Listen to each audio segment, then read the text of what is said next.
Hello guys, welcome back to my YouTube channel. કેમ છો બધાને? જય સોમનાથ. તો આજથી ચાલુ થતા પવિત્ર શ્રાવણ માસનું બધાને હાર્દિક શુભકામના.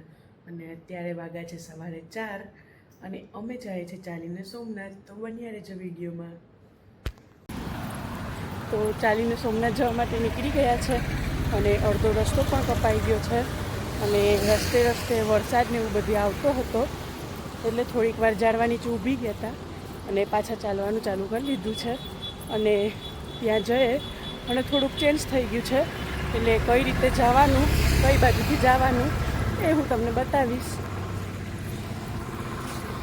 પહેલાં આ બાજુના રસ્તેથી જતા હતા, અત્યારે એ રસ્તો બંધ થઈ ગયો છે અને અહીંયાથી સીધું જવાનું છે. અને અહીંયાથી નીકળશું સીધા હમીરસિંહ ગોયલ પાસેથી, એ ગેટમાંથી જવાનું છે. અને જે પાછળનો દરવાજો હતો એ અત્યારે બંધ થઈ ગયો છે. તો ફાઇનલી સોમનાથ પહોંચી ગયા છે અને હવે ફોન જમા કરાવી અને અંદર જઈશું મંદિરમાં દર્શન કરવા અને ત્યાંથી નીકળીને પછી તમને બધું બતાવું.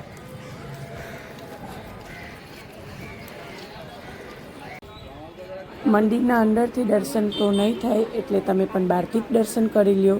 અને અમે તો મસ્ત એવા દર્શન કરીને બહાર આવી ગયા. હવે રિક્ષામાં બેઠી અને આવા વ્યૂની મજા માણતા માણતા ઘરે પહોંચી જશું.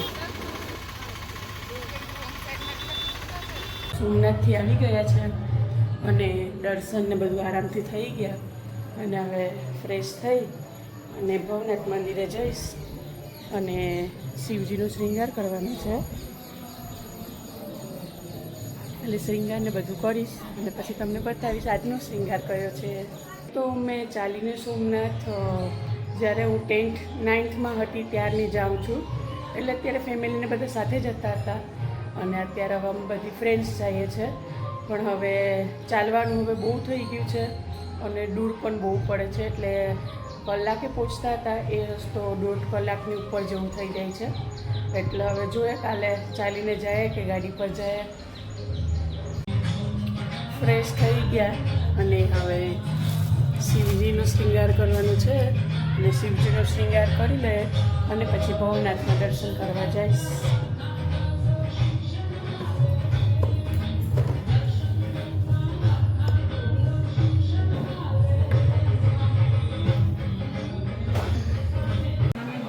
શિવજીનો શ્રૃંગાર થઈ ગયો અને આજનો શ્રૃંગાર હતો પીળા પુષ્પનો. હવે શ્રાવણ મહિનાના 30 દિવસ આમ કંઈક અલગ ને અલગ શ્રૃંગાર થતા રહેશે મહાદેવના. અને હવે મંદિરે જઈશ ભવનાથમાં. ઘરમાં પૂજા થઈ ગઈ છે એટલે હવે મંદિરે જઈશ.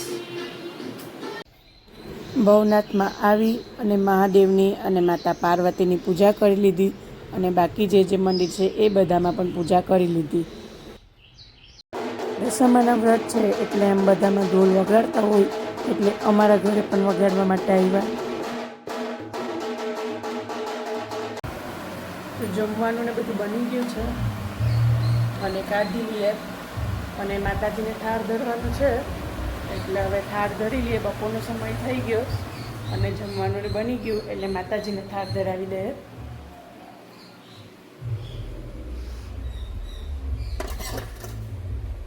મીરા દશામાને પણ ધરીને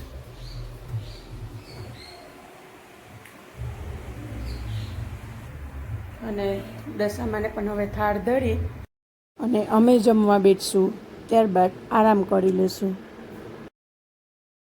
ગુડ ઇવનિંગ એવરીવન. તો સાંજ થઈ ગઈ છે એટલે રેડી થઈ અને નીચે જઈશું કારણ કે દશામાનો બીજો દિવસ છે અને અમારા ઘરમાં દશામાની સ્થાપના કરેલી છે એટલે એને આરતી કરવા માટે અત્યારે રેડી થઈ અને નીચે જઈશું. અને શ્રાવણ મહિનો છે એટલે અમે બધા જ ફ્રેન્ડ્સ સાંજે જાગનાથ મહાદેવના દર્શન કરવા જતા હોય એટલે દશામાની આરતી પતાવી અને જાગનાથ મહાદેવના દર્શન માટે જઈશું. તો ચાલો તમે પણ અમારી સાથે દર્શનનો અને આરતીનો લાભ લ્યો.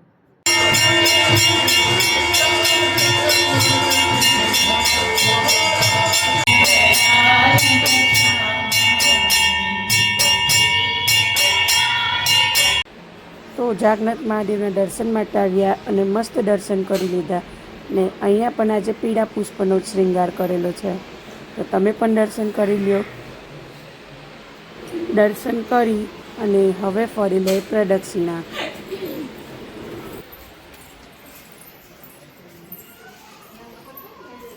સવારે ચાલીને સોમનાથ જઈ આવ્યા અને સોમનાથ દર્શન કરી લીધા.